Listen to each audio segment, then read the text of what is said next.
Hello students. तो क्या NEET 2025 के सिलेबस में कुछ चेंजेस होने वाले हैं? जैसा कि पिछली बार नीट 2024 में हुआ था कि सिलेबस में कुछ मॉडिफिकेशन किया गया था, तो क्या इस बार भी कुछ मॉडिफिकेशन है सिलेबस में?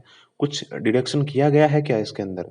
तो आज की इस वीडियो हम उसी के बारे में बात करने वाले हैं डिटेल में। लेकिन उससे पहले चैनल को सब्सक्राइब कर दें और वीडियो को लाइक करें। तो चलिए स्टार्ट करते हैं कि क्या क्या चेंजेस है उसमें। तो अभी तक नीट 2025 का कोई ऑफिशियल नोटिस नहीं आया है सिलेबस को लेके, लेकिन बहुत ही जल्द उनकी वेबसाइट पे जो ऑफिशियल सिलेबस है वो आ जाएगा। लेकिन जैसा कि हम जानते हैं कि पिछली बार कुछ टॉपिक्स को हटाया गया था और कुछ एडिशनल टॉपिक्स भी साथ में ऐड किए गए थे, नए टॉपिक्स। तो हमें जो तैयारी है उस हिसाब से इस ईयर की सिलेबस के हिसाब से ही करनी चाहिए। तो मेरा कहने का मतलब है कि अभी तक ऑफिशियल नोटिस नहीं है, लेकिन हम कुछ अंदाजा लगा सकते हैं कि क्या कुछ ऐड होने वाला है, क्या कुछ अलग होने वाला है। तो सिलेबस के चेंजेस से पहले मैं कुछ ऐसे चेंजेस के बारे में बात करना चाहूँगा कि जो मोस्टली लाइकली हो सकते हैं। तो सबसे पहला है एग्ज़ाम मोड। आपको पता है कि नीट जो एग्ज़ाम है वो ऑफलाइन मोड में कंडक्ट कराया जाता है ओएमआर शीट पे। जो लेकिन मुझे ऐसा इस बार लगता है कि जो नीट का एग्ज़ाम है वो कुछ थोड़ा बहुत ऑनलाइन की तरफ जाना चाहेगा, क्योंकि बाकी जो सारे कॉम्पिटिटिव एग्ज़ाम हैं वो ऑनलाइन कराए जाते हैं। लेकिन पूरा ऑनलाइन एक साथ करना शिफ्ट ठीक मुझे नहीं लगता कि ये कर पाएँगे। लेकिन ये जो क्वेश्चन पेपर है वो ये ऑनलाइन कर देंगे, लेकिन आपको आंसर की है वो आपको ऑफलाइन फिल करके देनी पड़ेगी, ठीक है? लेकिन क्वेश्चन मेरे हिसाब से हो सकता है आपको जो कंप्यूटर स्क्रीन है उस पे देखने को मिले। और दूसरा जो पॉइंट है वो है मल्टी स्टेज एग्जामिनेशन फॉर्मेट। तो ये क्या होता है? ये होता है कि जेईई मेंस में जैसे आप जेईई का एग्जाम की कोई प्रिपरेशन करता है, तो पहले जेईई मेंस देना पड़ता है और जेईई मेंस की कट ऑफ क्लियर करने के बाद जेईई एडवांस देना पड़ता है। उसी हिसाब से नीट में ऐसा होता नहीं है। नीट में क्या होता है कि आपको सिर्फ जो नीट का एग्जाम है वही क्लियर करना होता है और उसके स्कोर के बेसिस पे आपको कॉलेज अलॉट कर दी जाती है। लेकिन मुझे लगता है कि ये टू स्टेप करेंगे। पहले आपको जो नीट का है वो मेंस क्लियर करना होगा और उसके बाद एग्जाम आपको एडवांस क्लियर करना होगा। इस हिसाब से मुझे लगता है कि होने के कुछ-कुछ चांसेस हैं ये।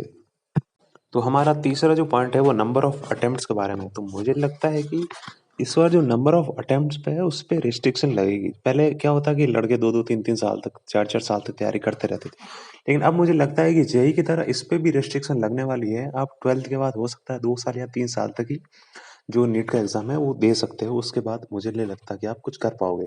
और इसमें एज लिमिट्स भी मुझे लगता है थोड़ी कम की जाएगी। Along with the attempts, the committee may suggest enforcing age limits for NEET candidates, ensuring that candidates are in the right age group for medical education. तो मुझे लगता है कि जेई में जो होता है वही अभी नीट में करने की ट्राई मारेंगे और इस पे एज रिस्ट्रिक्शन लगा देंगे। हो सकता है 23, 24 ये सब 25 तक कर सकते हैं, मुझे लगता है जहाँ तक। तो अब बात करते हैं सिलेबस के बारे में। तो ऐसे कौन-कौन से फैक्टर हैं जिनके बेसिस पे हम कह सकते हैं कि उसके सिलेबस में कुछ-कुछ चेंजेस हो सकते हैं। तो सबसे पहला तो है स्ट्रीमलाइनिंग द कंटेंट। मतलब जो फालतू के चैप्टर्स है वो हटा के जो मेन टॉपिक्स है, मेन चैप्टर्स है उनको ज़्यादा हाइलाइट करने के लिए वो मुझे लगता है कि जो फालतू के टॉपिक्स है उनको हटाया जा सकता है। और दूसरा है alignment with NCERT. NEET 2025 will likely to align with the rationalize NCERT curriculum, ensuring consistency between school education and the medical entrance exam। इसका मतलब ये हुआ कि बहुत से बच्चे स्कूल एजुकेशन को छोड़ गए, मतलब वो डमी स्कूल करते हैं और नीट की प्रिपरेशन अलग से करते हैं। तो ऐसा ना करें, इसलिए वो एनसीईआरटी के साथ अलाइन करेंगे ताकि वो अपनी स्कूल की प्रिपरेशन के साथ ही नीट की तैयारी कर सके। इनको स्कूल छोड़ने की जरूरत ना पड़े और नीट के लिए कोचिंग अलग से लेने की जरूरत ना पड़े। वो ये दोनों काम एक साथ ही कर सकते हैं। तीसरा पॉइंट है रिड्यूसिंग स्ट्रेस। आजकल बच्चों को क्या है, ओवर ज़्यादा सिलेबस होने की वजह से उनको बहुत ज़्यादा बर्डन आता है, जिसके कारण वो स्ट्रेस लेते हैं और बहुत बार जो है वो गलत कदम भी उठा लेते हैं। तो इसके लिए भी हो सकता है वो सिलेबस में चेंजेस करें ताकि जो स्टूडेंट्स को है स्ट्रेस से थोड़ा रिलीफ मिले। और नेक्स्ट पॉइंट है रिलेवेंस टू मेडिकल प्रैक्टिसेस। ठीक है, तो अभी क्या है जो सिलेबस है वो काफ़ी ओल्ड टाइप का सिलेबस है, मतलब जो सालों से चला आ रहा है, उसमें कुछ एडवांसमेंट्स नहीं है। आज के टाइम में जो नई नई मेडिकल फैसिलिटीज़ आई हैं, नई नई रिसर्च आई है, उनसे रिलेटेड नहीं है, वो बहुत ही पुराना है। तो हो सकता है कि वो चेंजेस करें जिसपे आप आज के टाइम के साथ चल सकें। और नेक्स्ट पॉइंट है कंसेप्चुअल लर्निंग फोकस। कंसेप्चुअल मतलब कि आपको कुछ रियल लाइफ सीखने को मिले, रियल लाइफ जिसका एप्लीकेशन हो रियल लाइफ में। आप सिर्फ रट्टाफिकेशन में ना रहें, जो टॉपिक्स हैं आप उन्हें रटते जा रहे हैं, एग्जाम में जाके बस उनको टिक कर रहे हैं, रट्टाफिकेशन कर रहे हैं, वो ना करें। आप रियल लाइफ कॉन्सेप्चुअल टॉपिक भी करते रहें, ठीक है? इन 2 पॉइंट्स में भी यही बोला गया है कि जो ये आज के टाइम के साथ चलने की कोशिश करेंगे, जो पुराना सिलेबस है उसको थोड़ा कम करेंगे, नया सिलेबस लाएँगे। आज के टाइम के साथ डिजिटली इंटीग्रेट करने की कोशिश करेंगे। क्योंकि आज के टाइम पे देखते हैं आप जो रोबोट्स होते हैं वो भी सर्जरीज़ करते हैं। मतलब आज के टाइम बहुत आगे है, तो इसके साथ कंपैटिबल करने के लिए ये सब कुछ चेंजेस कर सकते हैं सिलेबस में, कहने का मतलब यही है। तो एट द एंड मेरा पॉइंट ये है कि सिलेबस में कुछ-कुछ रिडक्शन हो सकता है और कुछ-कुछ एडिशन हो सकता है।